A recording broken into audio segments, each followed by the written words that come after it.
Hello guys, welcome back to the channel. कैसे हो आप सभी? आई होप आप सभी अच्छे होंगे और आप अपनी पढ़ाई काफ़ी अच्छे से कर रहे होंगे। आज हम इस वीडियो में देखने वाले हैं अपने बिजनेस कम्युनिकेशन के यूनिट नंबर 5 को। ऑलरेडी हम यूनिट नंबर 1, 2, 3, 4 ऑलरेडी हम कवर कर चुके हैं। अगर आपने अभी तक वो वीडियोज़ नहीं देखे हैं तो डिस्क्रिप्शन में आपको लिंक मिलेगा। सबसे पहले प्रीवियसली यूनिट को कंप्लीट कीजिए, देन आप यूनिट 5 को समझिए। क्लियर है? अगर आपने अभी तक हमारी एप्लीकेशन को डाउनलोड नहीं किया है तो आपको डिस्क्रिप्शन में लिंक मिलेगा, सबसे पहले आप उसको जाके डाउनलोड कीजिए, क्योंकि वहीं आपको नोट्स और जो भी अपडेट्स हैं वो आपको वहीं मिलेंगी। क्लियर है? तो आज हम इस यूनिट में ये इन टॉपिक्स को कवर करने वाले हैं। साथ ही साथ हम क्या करेंगे, सारे टॉपिक्स को इन डिटेल में देखेंगे with real life examples. Clear है? तो बिना देरी के करते वीडियो को स्टार्ट, बढ़ते अपने पहले टॉपिक की तरफ। तो जो हमारा पहला टॉपिक है इस यूनिट का, यूनिट नंबर 5 का, वो है हमारा language and writing skills. Basically writing skills क्या होता है और हमारा लैंग्वेज स्किल्स क्या होता है, हमें उसको एक्सप्लेन करना था। तो बेसिकली राइटिंग स्किल्स का मतलब क्या है कि एक ऐसी एबिलिटी जिसमें आप अपने थॉट्स, अपने आइडियाज़ या अपने इंफॉर्मेशन को वर्ड ऑफ पेपर पर लिख रहे हो, that is called writing skills. For example कि आपके फ्रेंड का बर्थडे है तो आप बर्थडे कार्ड बना रहे हो, तो उस पर आप क्या लिख रहे हो, अपने थॉट्स आइडियाज़ को वर्ड्स में लिख रहे हो, पेपर पे वर्ड्स पे लिख रहे हो, that is called writing skills. इसी को हम बोलते हैं राइटिंग स्किल्स। व्हाट्सअप पे जो हम बातचीत करते हैं that is called writing skills. Clear है? आई होप आपको समझ आ गया होगा। अब लैंग्वेज स्किल्स क्या होता है? लैंग्वेज स्किल्स का मतलब ये है कि आप सही वर्ड का यूज़ करें जब आप किसी से कम्युनिकेट करें, that is called language skills. अगर कोई आपसे बातचीत कर रहा है तो आप उसकी बातों को अच्छे से सुने, अंडरस्टैंड करें वो कहना क्या चाह रहा है और क्लियरली रिस्पॉन्ड करें, that is called language skill. Clear है? आई होप आपको समझ आ गया होगा कि language skills and writing skills हमारे होते क्या है। ठीक है, अब इसके अंदर क्या लिखा हुआ है? Language and writing skills means how we use correct word, polite tone and clear sentence to communicate in businesses. Language and writing skills का मतलब यह है कि हम किस तरीके से करेक्ट वर्ड का यूज़ करें, पोलाइट टोन का यूज़ करें और क्लियर स्टेटमेंट का यूज़ करें जब हम बिजनेसेस के अंदर कम्युनिकेट करते हैं। क्लियर है? अब ये जो लेटर्स होता है, जैसे हम लेटर, क्योंकि राइटिंग स्किल्स में हमारे लेटर्स, मेल्स, व्हाट्सएप पे जो मैसेंजर्स, ये सब हमारे राइटिंग स्किल्स के अंदर ही आते हैं। तो ये लेटर्स जो होते हैं वो फॉर्मल होते हैं, शॉर्ट होते हैं, टू द पॉइंट होते हैं। हम इसमें इतना बड़ा नहीं लिखते, टू द पॉइंट बात करते हैं कि हमारी प्रॉब्लम ये है, सॉल्यूशन ये है, या हम जो इन्फॉर्मेशन आपको देना चाह रहे हैं वो हमारी इन्फॉर्मेशन ये है। क्लियर है? अभी हमारी किस किस चीज़ में हेल्प करता है ये लैंग्वेज एंड राइटिंग स्किल्स? किसी भी प्रॉब्लम को सॉल्व करने के लिए, किसी भी प्रोडक्ट को सेल करने के लिए और मिस्टेक्स को हैंडल करने के लिए। क्लियर है? आई होप आपको समझ आ गया होगा कि लैंग्वेज एंड राइटिंग स्किल्स हमारे क्या होते हैं।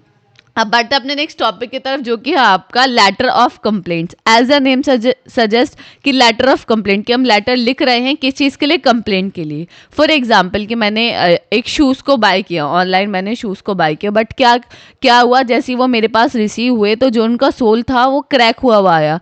तो मैंने क्या लिखा, कंपनी को कंप्लेन, एक लेटर लिखा जिसके अंदर मैंने बताया कि जो मेरा प्रोडक्ट है वो डिफेक्टिव आया है, उनको इश्यू बताया और उनसे मैंने क्या किया, रिक्वेस्ट किया कि वो मेरे या तो रिफंड कर दें या इसको रिप्लेस कर दें। तो that is called letter of complaint, कि हम कंप्लेंट कर रहे हैं कंपनी को अपने जो भी प्रोडक्ट के डिफेक्ट है, बैड सर्विसेज है, जो भी इशू है उससे रिलेटेड बात को हम बता रहे हैं। क्लियर है? That is called letter of complaint.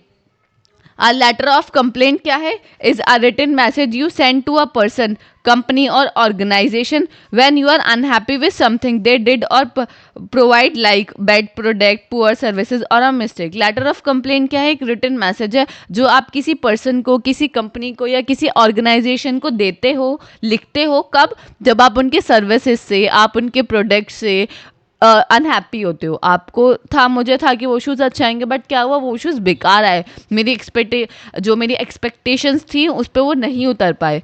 तो दैट इज़ कॉल्ड कि भाई मैं अनहैप्पी हूँ कि जो मेरे पास प्रोडक्ट आया है वो अच्छा नहीं आया है। तो मुझे क्या करना है, उसके लिए कंप्लेंट लेटर लिखना है कि मैं बताऊं कि आपका जो प्रोडक्ट है वो बैड है, आपकी सर्विसेज अच्छी नहीं है और आप इसको रिप्लेस कर दीजिए या मेरे को रिफंड कर दीजिए। क्लियर है? इसका बेसिकली गोल क्या होता है? लेटर ऑफ कंप्लेंट का गोल क्या होता है? लेटर ऑफ कंप्लेंट का मेन गोल आपको समझ आया? The goal is to explain the problem clearly. भाई जो आप प्रॉब्लम फेस कर रहे हो सबसे पहले आपको उसको एक्सप्लेन करना पड़ेगा कि भाई जो मेरा ये शूज़ है वो नीचे से क्रैक हुआ हुआ है तो इसलिए मुझे नहीं लेना। तो आप अपनी प्रॉब्लम को बताओगे, एक्सप्लेन करोगे क्लियरली कि भाई आप प्रॉब्लम जो फेस कर रहे हो वो कौन सी प्रॉब्लम फेस कर रहे हो। Stay polite and ask for a solution like refund and replacement. आप हमेशा जब भी लेटर लिखते हो तो ऐसे हार्श वर्ड्स का यूज़ नहीं करते, हमेशा पोलाइट वे का यूज़ करते हैं, रिस्पेक्टफुल्ली बात करते हैं, तभी वो आपकी बात को समझेंगे। अगर आप हार्श वर्ड्स का यूज़ करेंगे, पोलाइटली बात नहीं करेंगे, ना ही तो आपको ये प्रोडक्ट रिप्लेस होगा और क्या हो जाएगा, ब्लॉक और हो जाओगे वहाँ से। क्लियर है। और आपको और खुद से आप लेटर भेजने के बजाय आपके पास लेटर आ जाएगा। क्लियर है। तो वो चीज़ हमें नहीं करनी। जब भी हम लेटर लिखते हैं तो पोलाइट वे में हमें रिस्पेक्टफुल्ली लेटर को लिखना होता है और हमेशा सॉल्यूशंस की तरफ हमें बढ़ना होता है कि ये प्रॉब्लम है, आप मुझे इसका सॉल्यूशन बताइए कि मुझे क्या सॉल्यूशन मिलेगा आपकी तरफ से, आपकी कंपनी की, आपकी ऑर्गेनाइजेशन मुझे क्या सॉल्यूशन प्रोवाइड करेगी, रिफंड का या रिप्लेसमेंट का या जो भी है उस टाइप का। That is known as letter of complaints. I hope आपको क्लियर होगा कि लेटर ऑफ कंप्लेंट हमारा क्या होता है। ठीक है। अब इसके की पॉइंट्स क्या क्या होते हैं कंप्लेंट लेटर के। सबसे पहले योर डिटेल्स। जब भी आप कंप्लेंट लेटर लिख रहे हो सबसे पहले अपनी डिटेल लिखो, अपना नाम, अपना एड्रेस, अपना कॉन्टैक्ट इन्फॉर्मेशन, ताकि वो आपको पहचान सके कि हाँ इस पर्सन को, क्योंकि उन्हें चेक भी तो करना है कि भाई इन्होंने ये प्रोडक्ट लिया है नहीं लिया जिसके रिगार्डिंग वो कंप्लेंट कर रहे हैं। तो सबसे पहले आप अपनी इन्फॉर्मेशन दोगे। क्लियर है। देन डेट लिखोगे कि आप किस दिन इस लेटर को लिख रहे हो। देन रेसिपिएंट डिटेल्स यानी name, address of the person और कंपनी जिस कंपनी के लिए आप लिख रहे हो। मैं लाइक एक XYZ कंपनी है, उससे रिगार्ड उनके जो प्रोडक्ट है उससे रिगार्डिंग मुझे जो कंप्लेंट है मैं उनके बारे में लिख रही हूँ, तो उसके बारे में भी आपको बताना पड़ेगा, उनका नेम, एड्रेस, कंपनी का नेम। क्लियर है। देन सब्जेक्ट, कि आप ये लेटर लिख क्यों रहे हो। ठीक है। तो शॉर्टली आप एक्सप्लेन करोगे कि आप ये लेटर क्यों लिख रहे हो। बेसिकली मेरा जो शूज़ है मुझे वो रिप्लेस कराना है या मुझे रिफ़ंड कीजिए क्योंकि वो क्या है उसका सोल ब्रेक हुआ है मेरे पास। That is called subject. Then describe the problem. Clearly आप बताओ कि आपने कब खरीदा, आपका ऑर्डर नंबर क्या है, आपने किस ई-कॉमर्स वेबसाइट से खरीदा। ठीक है। उसका क्या क्या कितने जो उसका प्राइस था वो कितना प्राइस है, सब चीज़ें डिटेल इन्फॉर्मेशन आप यहाँ बताएंगे। मुझे ये मिला, जैसे मैंने ओपन किया तो मुझे वो क्रैक हुआ मिला। जो भी सब चीज़ें प्रॉब्लम आप क्लियरली इसके अंदर एक्सप्लेन करोगे। Then what you want. Problem तो बताते अब आप क्या चाहते हो। मैं ये चाहती हूँ कि ये मेरी जो प्रॉब्लम है आप इसको फिक्स कर दो। ठीक है। फिक्स करते हुए मैं क्या बोलूँगी कि मैं चाहती हूँ कि आप मेरा रिफ़ंड कर दो, मुझे शूज़ चाहिए ही नहीं। तो मैं ये चाहती हूँ, तो मुझे अपना चाहना भी लिखना पड़ेगा कि मैं कंपनी या ऑर्गेनाइजेशन से मेरी क्या एक्सपेक्टेशंस हैं। क्लियर है। Then polite tone. Polite tone यानी जब भी आप बात करो तो रिस्पेक्टफुल्ली बात करो। जैसे मैंने आपको बताया कि आप बहुत अच्छे से आपको लेटर एक ऑर्गेनाइज वे में लिखना पड़ेगा और एक रिस्पेक्टफुल्ली आपको ऑर्गेनाइजेशन के मेंबर से बात करनी पड़ेगी। क्लियर है।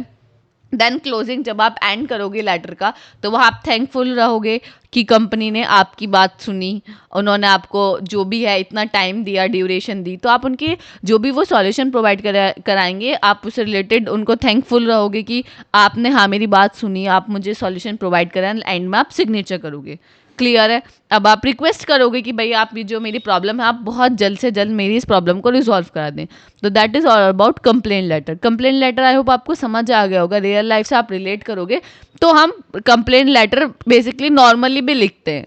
ठीक है। इसके अंदर हमेशा ऑर्डर नंबर, डेट और हम क्या चाहते हैं वो चीज़ सबसे मेन इंपॉर्टेंट रहती है। क्लियर है। आई होप आपको समझ आ गया होगा। अब बढ़ते हैं अपने नेक्स्ट टॉपिक की तरफ। सबसे पहला था हमारा कंप्लेंट लेटर। अब आता है हमारा सेल्स लेटर। हम इसमें पहले लेटर का पोर्शन कंप्लीट करेंगे, देन हमारा रिपोर्ट है। तो इस यूनिट में हमारे दो पार्ट है, एक तो हमारा लेटर है, एक हमारा रिपोर्ट है। तो सेकंड लेटर आता है हमारा सेल्स लेटर।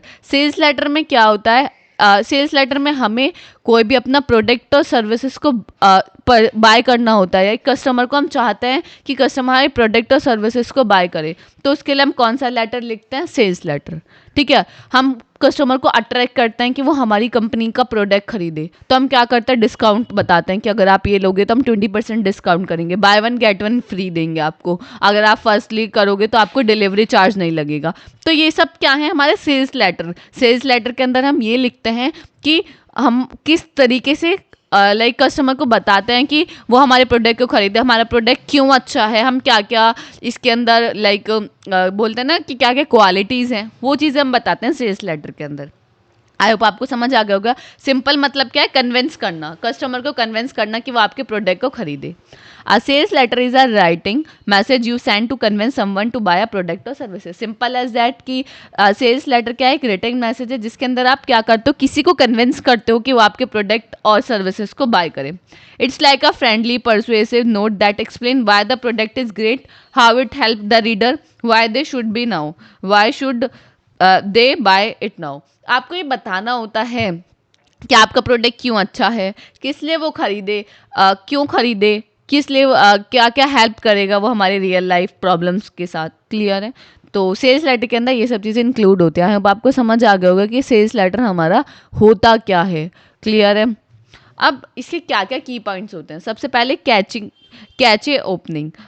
भाई लेटर्स वगैरह आज के टाइम पे कौन पढ़ता है? आपके पास कितने मेल्स आते हैं, आप कितने मेल्स पढ़ते हो? मेरे पास बहुत सारे मेल्स आते हैं, बट मैं जो मुझे लगता है कि लाइक मैंने कोई कंप्लेन किया अपने लैपटॉप से रिगार्डिंग, तो उसका मेल आता है तो मैं उसको रीड करती हूँ। मेरे बैंक से कोई मेल आता है तो मैं उसको रीड करती हूँ। मेरे कॉलेज से कोई मेल आएगा तो मैं उसको रीड करूँगी। बट कुछ मेल्स ऐसी, बहुत सारे ऐसे रिगार्डिंग आते रहते हो, क्या आप हर मेल पढ़ते हो? और वो भी सिर्फ मुझे ये देखना होता है कि जो कोर इन्फॉर्मेशन है वो है क्या रिगार्डिंग। अगर किसी लाइक जो हमारा कॉलेज से लेटर आया है वो किसी फंक्शन का आया है, तो मैं जस्ट उसको ऐसे ही कि हाँ भाई फंक्शन के लिए आया है, फ्रेशर्स या फेयरवेल के लिए आया है, ठीक है, क्लियर, इतना। ऐसे नहीं कि हम उसको डिटेल में पढ़ रहे हैं। तो जो लेटर्स वगैरह पढ़ने होते हैं ना, सबसे पहले उसका बहुत लाइक एक्साइटिंग और इंटरेस्टिंग इंट्रो होना चाहिए कि लोग पढ़ें आपके लेटर को। आपके प्रोडक्ट और सर्विसेज आपको क्या करानी है कि आपके कस्टमर उसको बाय करें, ठीक है, आपको कन्विंस करना है कि वो आपके प्रोडक्ट और सर्विसेज को बाय करें। तो सबसे पहले जो आपकी ओपनिंग होगी ना लेटर की, वो कैचिंग होनी चाहिए, इंटरेस्टिंग होनी चाहिए, और क्या होनी चाहिए, मीनिंगफुल होनी चाहिए। क्लियर है? स्टार्ट विथ समथिंग एक्साइटिंग और interesting to make the reader want to keep reading. कुछ ऐसा आपको स्टार्टिंग में लिखना पड़ेगा कि वो रीडर खुद ब खुद ही आगे पढ़ना चाहे कि हाँ भाई इस कंपनी के बारे में मुझे जानना है कि ये है क्या। एक्सप्लेन प्रोडक्ट सर्विसेज, आप डिस्क्राइब करना है कि आप क्या बेचते हो, आप जो सेल किस चीज़ के लिए आप कन्विंस करो, आपका प्रोडक्ट क्या है, ठीक है, वो किस तरीके से रियल लाइफ प्रॉब्लम्स को सॉल्व कर रहा है, वो चीज़ एक्सप्लेन करनी। उसके बेनिफिट्स को बताना कि इसके बेनिफिट्स क्या क्या हैं। ऑफर्स और डील बताना कि अगर आप आज फर्स्ट टाइम ही खरीदोगे तो आपको 20% डिस्काउंट मिलेगा। स्पेशल ऑफर्स, हमारे लाइक कोई फेस्टिवल आ रहा है तो उस पर हमें इतना डिस्काउंट देंगे, या आप हमारे इतने तक की परचेजिंग करते हो तो आपको हम ये चीज़ फ्री देंगे। क्लियर है? तो वो ऑफर्स भी आपको बताने होते हैं ताकि जो कस्टमर है वो क्या हो, अट्रैक्ट हो। ठीक है? नेक्स्ट है polite and friendly tone. Tone तो भाई आप हमेशा जब भी बात करेंगे तो आपको पोलाइट ही टोन रखनी पड़ेगी, ठीक है, ताकि वो आपको ट्रस्ट कर पाए। अगर लाइक प्रोडक्ट और सर्विसेज आप बेचना चाह रहे हो, आप सेल करना चाह रहे हो, और आपकी जो लैंग्वेज है बहुत हार्श है, पहली बात तो कोई लेटर ही नहीं पड़ेगा आपका, ठीक है, वो कोई देखना तक नहीं चाहेगा कि भाई ये मुझे तो अच्छी नहीं लगती। क्लियर है? तो आपको हमेशा पोलाइट एंड फ्रेंडली टोन का यूज़ करना है। एंड एट लास्ट आपको कॉन्टैक्ट इन्फॉर्मेशन हमेशा डालने हैं ताकि लोग आपसे कनेक्ट हो सके। क्लियर है? आई होप आपको समझ आ गया होगा कि सेल्स लेटर हमारा क्या होता है। ठीक है? अब हम बढ़ते हैं अपने थर्ड लेटर की तरफ, जो कि हमारा एडजस्टमेंट लेटर। अब एडजस्टमेंट लेटर हमारा क्या होता है? As the name suggest, adjust करना।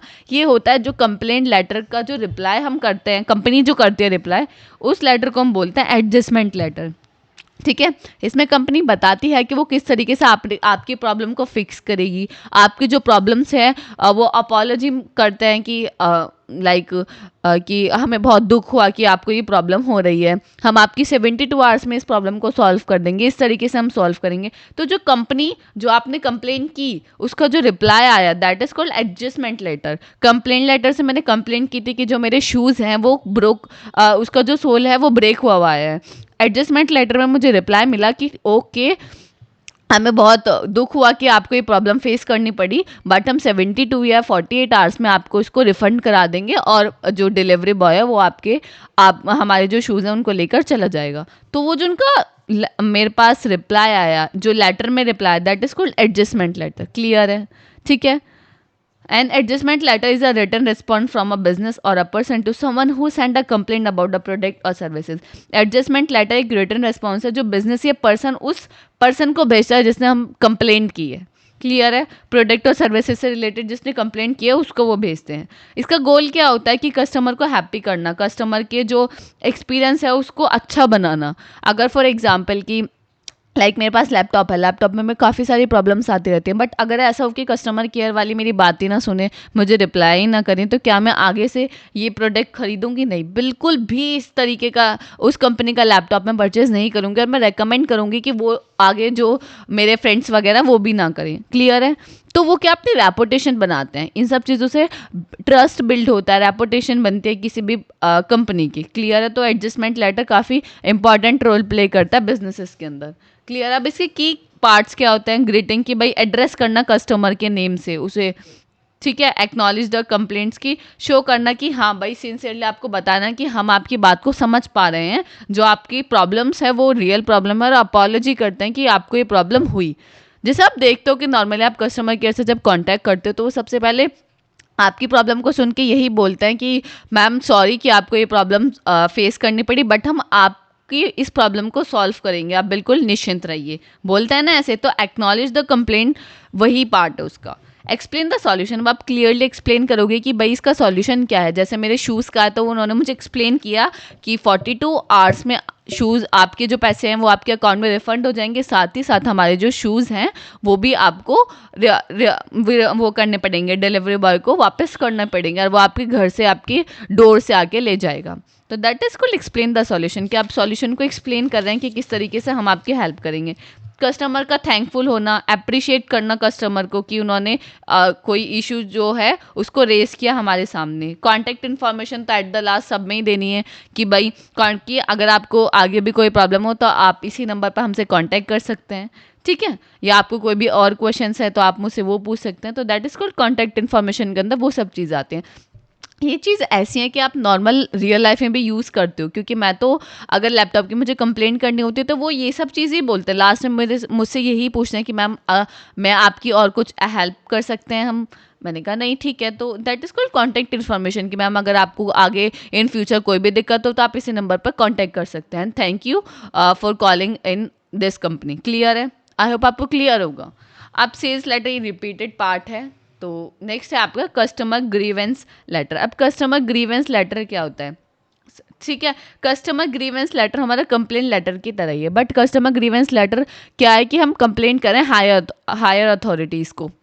मेरा जो इशू है वो रिजॉल्व नहीं हुआ, जो मैंने नॉर्मली जो एम्प्लॉयज़ हैं उनसे मैंने बात करी, जो कंपनी के एम्प्लॉयज़ हैं मैंने उनसे बात की, जो नॉन टेक्नीशियन टीम के अंदर आते हैं जो कांटेक्ट करते हैं, मैंने उनसे बात की, बट उन्होंने मुझे बोला कि 48 आवर्स में मेरे शूज़ जो हैं रिटर्न हो जाएंगे और मेरा जो पैसे है वो मेरे रिफ़ंड हो जाएंगे, बट ना तो रिफ़ंड हुआ ना रिटर्न हुआ।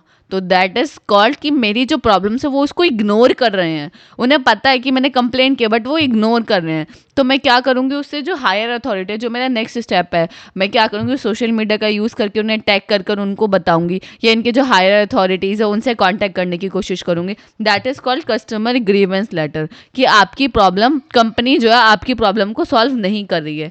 ये क्या होता है, ये कंपैरिजन टू कंप्लेंट, जो मैंने कंप्लेंट पढ़ा था, कंप्लेंट लेटर, कंपैरिजन टू उससे थोड़ा सीरियस होता है, थोड़ा फॉर्मल होता है।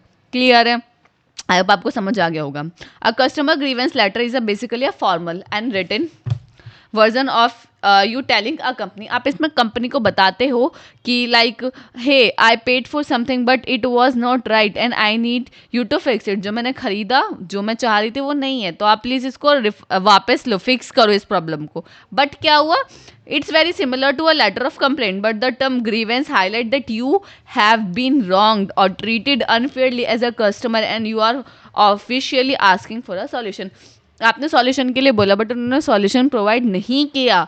आप एज अ कस्टमर, आपको वो अनफेयरली ट्रीट कर रहे हैं, आपको वो एज अ कस्टमर इग्नोर कर रहे हैं। तो that is called customer grievance letter. थोड़ा सीरियसली होता है कि हम, ठीक है, अब आपने ये नहीं किया, अब हमारा नेक्स्ट स्टेप जो होगा वो हमारा आपकी हायर अथॉरिटी से हमें कांटेक्ट करना पड़ेगा, क्योंकि आप तो हमारे प्रॉब्लम को सॉल्व नहीं कर पा रहे हैं। क्लियर है? तो उसको हम बोलते हैं कस्टमर ग्रीवेंस लेटर। क्लियर है? अब इसके की पॉइंट्स क्या क्या होता है। सबसे पहले योर इन्फॉर्मेशन, आपको सबसे पहले तो अपने बारे में बताना पड़ेगा। आपका नाम क्या है, आपका एड्रेस क्या है, आपकी मेल क्या है, आपका फ़ोन नंबर क्या, आपने कहाँ से लिया, ठीक है। डेट बतानी पड़ेगी कि आप जो ये लेटर लिख रहे हैं किस डेट को लिख रहे हैं, तभी तो वो कंपेयर कर पाएंगे कि आपकी फर्स्ट कंप्लेंट कब थी एंड सेकंड कंप्लेंट कब है। कंपनी इन्फॉर्मेशन, आपको बताना है कि आपने नेम बताना है, कंपनी का एड्रेस बताना है, कहाँ कौन सी ई कॉमर्स वेबसाइट से ख़रीदा, सब चीज़ें इन्फॉर्मेशन। सब्जेक्ट लाइन, कंप्लेंट लिख क्यों रहे हो? क्योंकि मेरा जो शूज़ है उसका जो सोल है वो टूटा हुआ आया है, उससे रिगार्डिंग लिख रहे हैं, तो सब्जेक्ट लाइन वही रहेगी, मेरा टाइटल वही रहेगा। देन प्रॉब्लम को एक्सप्लेन करना, जो मेरी प्रॉब्लम थी उसको एक्सप्लेन करना कि किस किस तरीके से मैं ये प्रॉब्लम को फेस कर रही हूँ। मैं लास्ट 15 डेज से ये प्रॉब्लम को फेस कर रही हूँ, मैंने कॉल भी किया था बट क्या हुआ, मुझे कोई भी सॉल्यूशन नहीं मिला। उन्होंने बोला था 48 आवर्स में वो रिफ़ंड कर देंगे और रिटर्न भी कर देंगे, बट ना तो रिफ़ंड हुआ ना ही मेरा रिटर्न हुआ। तो क्या है, इस प्रॉब्लम को मैं एक्सप्लेन कर रही हूँ, इसके अंदर each and every step detail में आपको बताना पड़ेगा कि आपको किस तरीके से वो इग्नोर कर रहे हैं, किस तरीके से एज अ कस्टमर आपको अनफेयरली वो ट्रीट कर रहे हैं। क्लियर है? अब देन उसके बाद यहाँ आपको प्रूफ देना पड़ता है।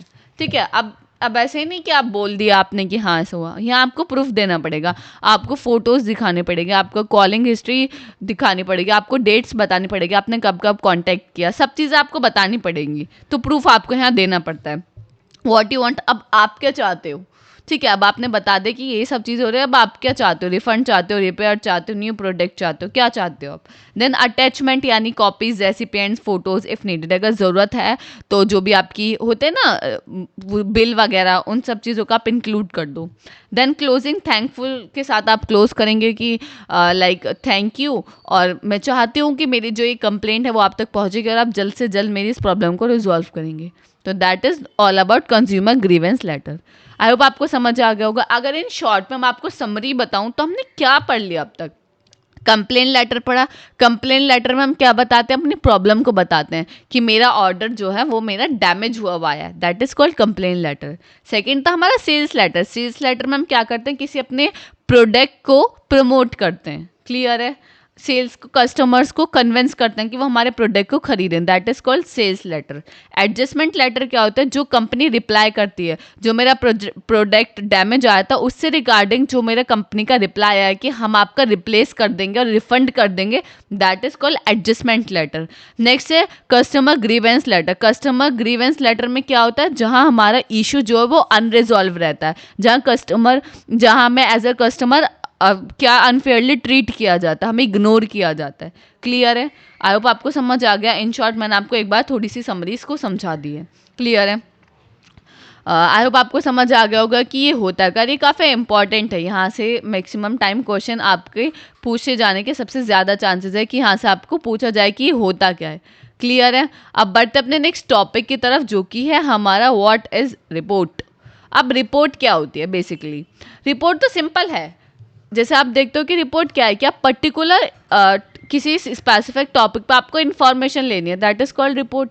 रिपोर्ट क्या होता है? फॉर्मल होता है, एक फैक्चुअल पेपर होता है जिसमें क्या होती है? इन्फॉर्मेशन होती है, उसी को तो बोलते हैं हम रिपोर्ट। इन्फॉर्मेशन रिगार्डिंग किसी टॉपिक से रिलेटेड, किसी इवेंट से रिलेटेड, किसी सिचुएशन से रिलेटेड, वो किसी से भी रिलेटेड हो सकती है। आप जैसे रिपोर्ट कराते हो, अपना ब्लड टेस्ट वगैरह कराते हो, तो वहाँ आपके क्या होता है? इन्फॉर्मेशन ही तो होती है, आपकी बॉडी की इन्फॉर्मेशन होती है कि भाई आपका ब्लड इतना है, ये सब चीज़ देख लो।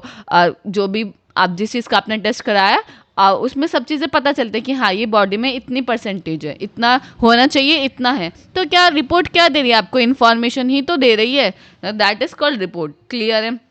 फॉर एग्जाम्पल लाइक हमारे कॉलेज में स्पोर्ट्स डे है, तो टीचर ने क्या किया कि आपको एक रिपोर्ट बनानी है कि हम स्पोर्ट्स डे में क्या क्या कराएंगे। तो आपने रिपोर्ट के अंदर क्या इंक्लूड किया कि स्पोर्ट्स डे में कौन कौन आएगा, ठीक है, कौन कौन से हम गेम्स कराएंगे, कौन कौन क्या क्या विनिंग प्राइज रखेंगे हम, कौन कौन से फैकल्टीज़ हमारे इसमें इंक्लूड होंगे। क्लियर है?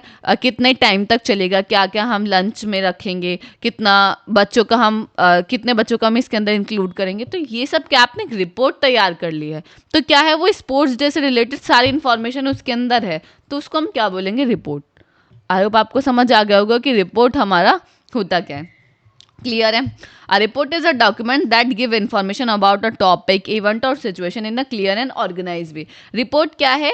एक ऐसा डॉक्यूमेंट है जिसके अंदर हमें इंफॉर्मेशन मिलती है किसी स्पेसिफिक टॉपिक की। वो इवेंट भी हो सकता है, सिचुएशन भी हो सकती है, कोई स्पेसिफिक टॉपिक भी हो सकता है, बट रिपोर्ट हमेशा एक ऑर्गेनाइज वे में मिलती है। हमें एक उसका स्ट्रक्चर होता है, उसमें ही हमें वो रिपोर्ट मिलती है। It is a return to help people understand something, make decision और सॉल्व प्रॉब्लम। रिपोर्ट हमें किस लिए हम बनवाते हैं या बनाते हैं?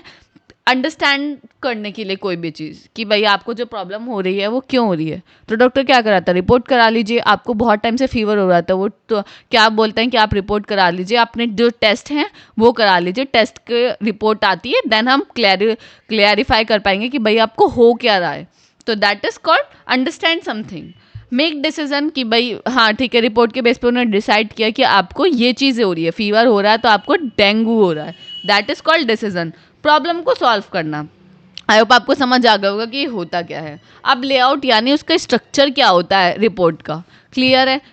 The layout is how a report is organise, कि हम रिपोर्ट को किस तरीके से ऑर्गेनाइज करेंगे उसको हम बोलते हैं लेआउट। सारी रिपोर्ट्स का मैक्सिमम टाइम जो स्ट्रक्चर रहता है वो सेम रहता है, क्लियर है, ताकि वो अंडरस्टैंडेबल हो, इजीली लोग उसको अंडरस्टैंड कर पाए और समझ पाएँ और डिसीजन ले पाए, क्लियर है। अब उसके क्या क्या पॉइंट्स होते हैं, सबसे पहले होता है टाइटल पेज। टाइटल पेज हमारा क्या होता है, टाइटल पेज हमारा कवर पेज होता है, जिसमें हम क्या लिखते हैं, ये बताते हैं कि जो हमारी रिपोर्ट है वो किसके बारे में है। पर्सन का नेम लिखा रहता है उसमें, उसमें डेट लिखी रहती है, टाइटल लिखा रहता है, तो that is called title page, ठीक है।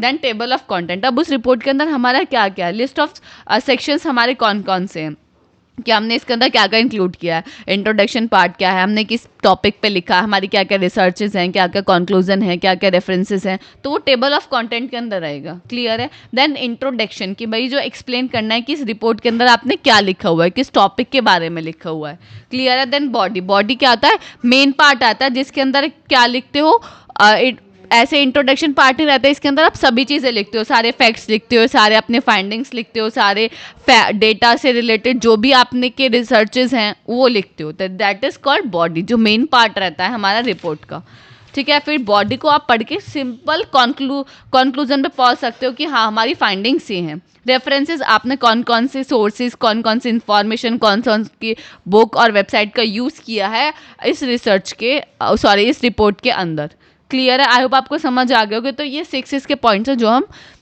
लेआउट के अंदर इनको इंक्लूड करते हैं। अब बढ़ते हैं नेक्स्ट टॉपिक की तरफ, जो कि आपका type of a reports. Report से क्या क्या टाइप्स होते हैं, सबसे पहला है informational report. Informational report as the name suggest कि ये रिपोर्ट सिर्फ और सिर्फ हम इंफॉर्मेशन देने के लिए लिखते हैं। टेकिंग एन एग्जाम्पल कि हमारी जो सेल है वो इस मंथ कितनी हुई है, ठीक है, that is called information report. कि मैंने कुछ नहीं देखा, मैंने कोई अपना ओपिनियन वगैरह नहीं दिया, सिर्फ मैंने डेटा के बेस पे मैंने रिपोर्ट बनाई कि हमारा जो सेल है इस मंथ वो इतने से इतने % हो गया है, ठीक है। मंथली सेल हमारी ये है, इतने प्रोडक्ट हमारे परचेज हुए, ये हमारे सबसे ज़्यादा जो प्रोडक्ट हैं वो हमारे सेल हुए, क्लियर है। That is called information record. सिर्फ इन्फॉर्मेशन प्रोवाइड करानी है। शेयर फैक्ट्स और अपडेट विदाउट गिविंग ओपिनियन, कोई ओपिनियन नहीं देना, सिर्फ अपने फैक्ट्स और अपडेट्स के बेस पे आपको रिपोर्ट तैयार करके देनी है।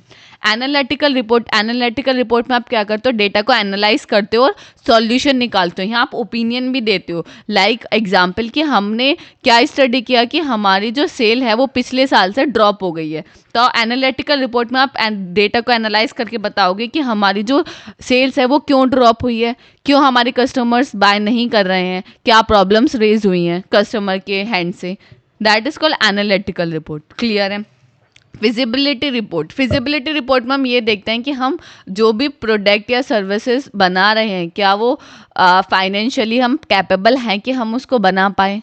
फॉर एग्जांपल कॉलेज के पास मैंने कैफ़े खोलना है, तो कैफ़े क्या वहाँ स्टूडेंट्स आएंगे, क्या क्या मुझे उसके अंदर रखना है कैफ़े के अंदर ताकि मेरा प्रॉफिट हो, क्या मुझे प्रॉफिट हो पाएगा नहीं हो पाएगा, क्या मेरा ऐसा तो नहीं है कि मेरी सारी इन्वेस्टमेंट मेरे रेंट पे ही चली जाएंगी।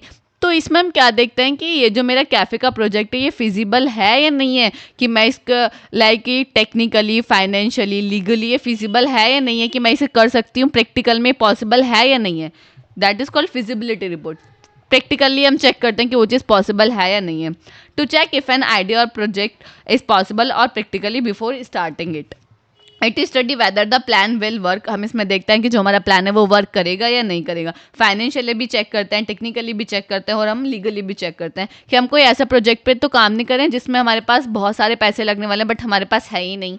तो फिजिबिलिटी स्टडी बहुत ज़्यादा इंपॉर्टेंट है, क्लियर है।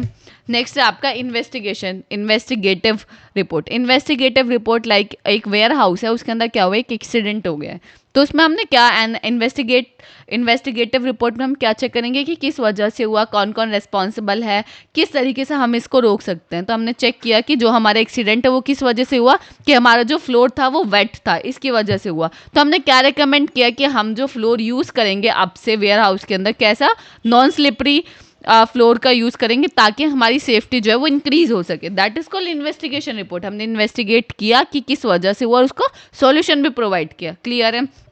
To find out the truth about a problem और इंसिडेंट, किसी प्रॉब्लम और इंसिडेंट के बारे में फाइंड आउट करना, कि लाइक उसके ट्रुथ को फाइंड आउट करना, that is called investigative report. It collect, इसके अंदर क्या होता है, एविडेंस हम कलेक्ट करते हैं, क्यों हुआ, क्या सजेशन, क्या सॉल्यूशन है, ये सब चीज़ें हमारी इन्वेस्टिगेटिव रिपोर्ट के अंदर आती हैं। प्रोग्रेस रिपोर्ट जैसे हमारा रिपोर्ट कार्ड होता है, प्रोग्रेसिव हम चेक करते हैं, लाइक हम प्रोजेक्ट के अंदर काम कर रहे हैं तो 1 वीक हमारी कितनी प्रोग्रेस हुई। 1 वीक में हमने फ्रंट एंड पार्ट कर लिया, 2nd वीक तक हमने बैक एंड पार्ट कर लिया, लेकिन 3rd वीक तक हम बैक एंड पे ही रहे, तो that is called progress report. हम चेक कर पा रहे हैं कि हमारा जो प्रोजेक्ट का वर्क है वो ठीक ठीक चल रहा है, ऐसा तो नहीं है कि वो रुक ही गया है, तो that is called progress report. Clear है? रिसर्च रिपोर्ट के एक्सपेरिमेंट वगैरह पे, एक्सपेरिमेंट्स वगैरह आपने किए तो आपकी क्या रिसर्च है, तो उसके अंदर आप लिखोगे कि आपका एम क्या है, आपने क्या क्या टूल्स यूज़ करे, आपने क्या एक्सपेरिमेंट किया, कंक्लूजन क्या है, रेफरेंसेस क्या है, आपके स्टेप्स क्या थे आपके, तो that is called research report. Clear है? आई होप आपको समझ आ गया होगा। अब आपके सिलेबस में एक तो investigative and feasibility report detail में, तो हमें थोड़ा ही नहीं डिटेल में जाना पड़ेगा। तो फिजिबिलिटी रिपोर्ट क्या है? फिजिबिलिटी रिपोर्ट के अंदर हम चेक करते हैं कि प्लान और आइडिया हमारा रियल में इम्प्लीमेंटेड है, हो सकता है कि नहीं हो सकता, हमारे पास इतना पैसा है कि हम इस प्रोजेक्ट के अंदर पैसा लगा सकते हैं या नहीं लगा सकते। ठीक है? It answering question like can we do it this, या में किन किन क्वेश्चन का आंसर आता है, क्या हम ये चीज़ कर सकते हैं, क्या हमें ये चीज़ करनी चाहिए, क्या ये ठीक है। ठीक है? It's like checking if a new business idea will work before spending money it. इसका मतलब ये है कि मनी इन्वेस्ट करने से पहले आप चेक करते हो कि ये मेरा बिजनेस आइडिया काम करेगा या नहीं करेगा। That is called feasibility report. Clear है? अब इसके की पार्ट्स हमारे क्या क्या होते हैं। सबसे पहले इंट्रोडक्शन पार्ट होता है जिसके अंदर आप अपने प्रोजेक्ट के आइडिया को एक्सप्लेन करते हो कि आप करना क्या चाहते हो। मैं एक न्यू स्टोर खोलना चाहती हूँ तो ये मेरा इंट्रोडक्टिव पार्ट में आएगा। क्राइटेरिया क्या है? List what make the idea feasible, कि कॉस्ट क्या है, टाइमिंग क्या है, क्या क्या रिसोर्सेज लगेंगे, क्या क्या रिस्क है, कितने नंबर ऑफ एम्प्लॉयज़ चाहिए, क्या क्या चीज़ें चाहिए मुझे। तो दैट इज़ कॉल्ड क्राइटेरिया, कि आपके क्या क्या क्राइटेरिया हैं इस प्रोजेक्ट के अंदर। फाइंडिंग्स क्या क्या हैं आपकी, शुड डेटा और research like how much money it will take और हाउ लॉन्ग इट टेक, कि आपने फाइंडिंग्स की, आपकी क्या क्या फाइंडिंग्स है। आपने देखा कि इस प्रोजेक्ट के अंदर कितना पैसा लगेगा, क्या आपने चेक किया कि इस प्रोजेक्ट के अंदर हमें कितना टाइम लगेगा, क्या आपने चेक किया कि हमें इस प्रोजेक्ट के अंदर कितने नंबर ऑफ एम्प्लॉयज़ चाहिए। तो that is called findings. Conclusion, कि भाई जो आपका लास्ट में कंक्लूजन आया बेस्ड ऑन डेटा वो बताओगे। देन आपकी रिकमेंडेशन, कि सजेस्ट करोगे कि हमें इस प्लान को करना चाहिए नहीं करना चाहिए। रिकमेंडेशंस की लाइक हमें यहीं छोड़ देना चाहिए, क्या ये हमारा सही चलेगा या नहीं चलेगा, वो उसके अंदर आता है। क्लियर है? आई होप आपको समझ आ गया होगा। नेक्स्ट हमारा इन्वेस्टिगेटिव रिपोर्ट। जैसे मैंने आपको बताया कि इन्वेस्टिगेटिव रिपोर्ट में हम क्या करते हैं, किसी प्रॉब्लम या इंसिडेंट के ट्रुथ को फाइंड आउट करते हैं। इसके अंदर हम एविडेंस को कलेक्ट करते हैं, कॉजेस को कलेक्ट करते हैं और सॉल्यूशन को सजेस्ट करते हैं। क्लियर? जैसे मैंने अभी आपको कंपनी के वेयर हाउस का एक्सीडेंट के एग्जाम्पल दिया था।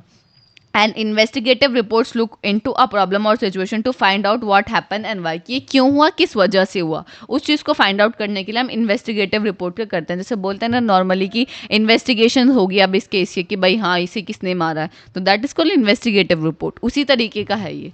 क्लियर है? It's like being a detective, you gather facts, analyse them and explain the situation clearly. इसमें आप क्या करते हो, एविडेंसेस को, कॉजेस को, सबको फाइंड आउट करते हो, कलेक्ट करते हो, देन आप सिचुएशन को क्लियरली एक्सप्लेन करते हो कि बेसिकली हुआ क्या था, हमारी इन्वेस्टिगेशन के अकॉर्डिंग ये चीज़ें हुई थी। क्लियर है?